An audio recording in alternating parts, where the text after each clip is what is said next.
Thank you very much for joining us for 4 weeks of fun. This is We Are Theatre 360. Enjoy the show.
It's hopeless then.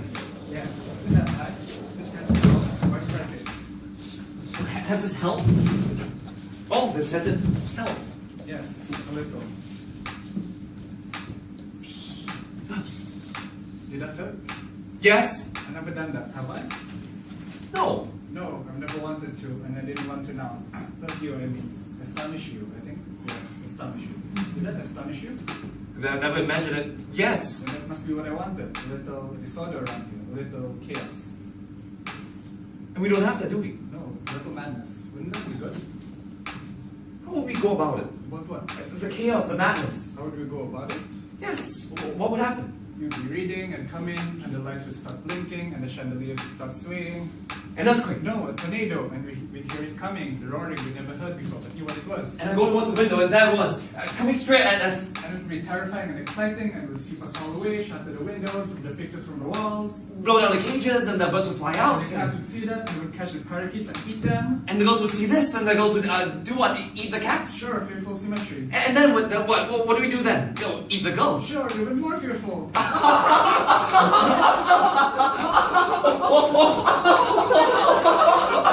Oh my God, that's terrible.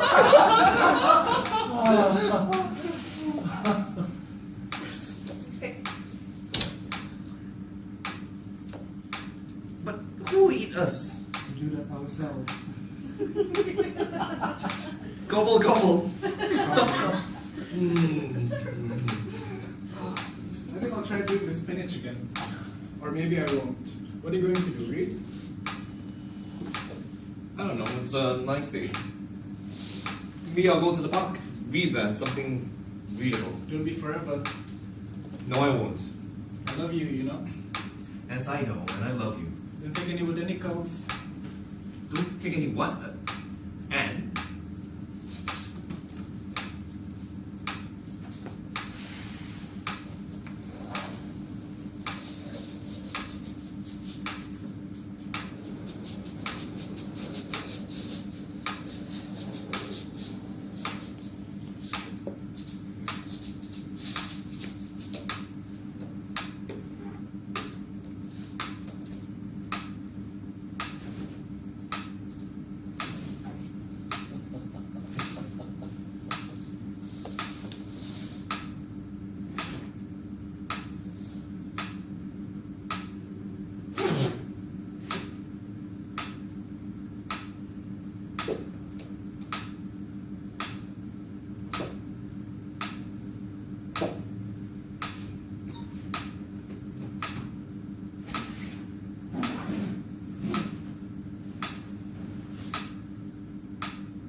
So, the next day, I went out and bought a bag of hamburgers. Medium rare, no ketchup, no onion. And on the way home, I threw away all the rolls and kept just the meat. But when I got back to the rooming house, the dog was waiting for me. I half opened the door that led into the entrance hall. And there it was, waiting for me. It figured. I went in very cautiously. I opened the bag and set the meat down. Robert was snarling at me, like so. He snarled, stopped snarling, sniffed, moved slowly, and then faster toward the meat. Well, when he got to it, he stopped. He looked at me. I smiled, but tentatively, you understand? He turned his face back to the hamburger, smelled, sniffed some more, and then like that. He tore into them.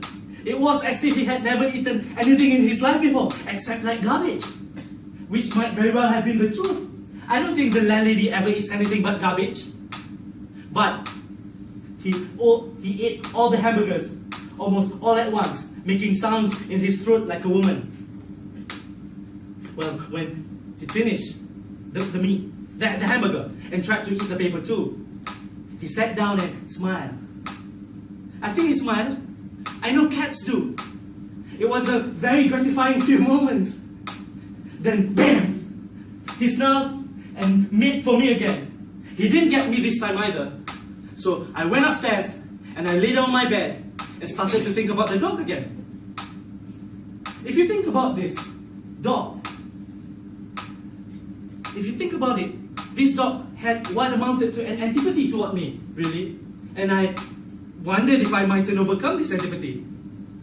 So I tried it for 5 more days, but it was always the same. Snarl, sniff, move, faster, stare, global.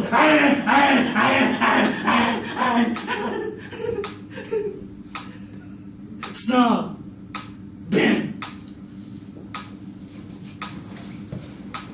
Well now, by this time, the street was strewn with hamburger rolls and I was less offended than disgusted.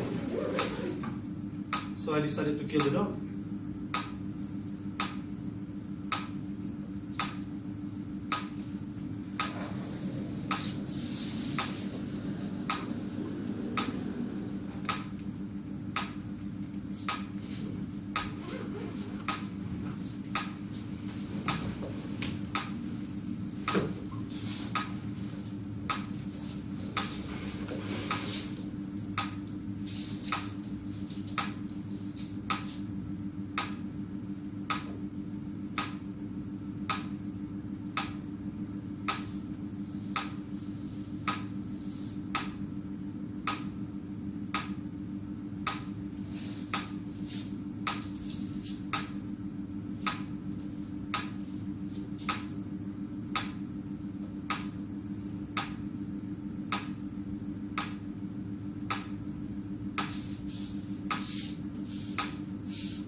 followed as the city tried to return to normal. I found myself trying to do the same. The first thing I had to do was call everyone, especially my boss and my mother, to tell them that I was okay. My boss was quite relieved when I called because she had feared the worst when she found out about the bus bombing and couldn't get me back on the phone. She was so worried that she actually called my mother back in Malaysia to inform her what had happened. My mother started crying the moment she heard my voice. That went on for a few minutes before she then proceeded to give me an earful about how worried they were and that they had already started holding prayers for my safety. She reminded me again how horrible it was that she was halfway around the world not knowing what had happened to me and how it wouldn't be that way if I was living closer to them. Leave it to my mother to play the guilt card even at a moment like this. I guess it's a way of saying that she's a bit relieved that I was okay. I didn't have the heart to tell her though that while she was praying for my safety, I was in the middle of subconsciously shopping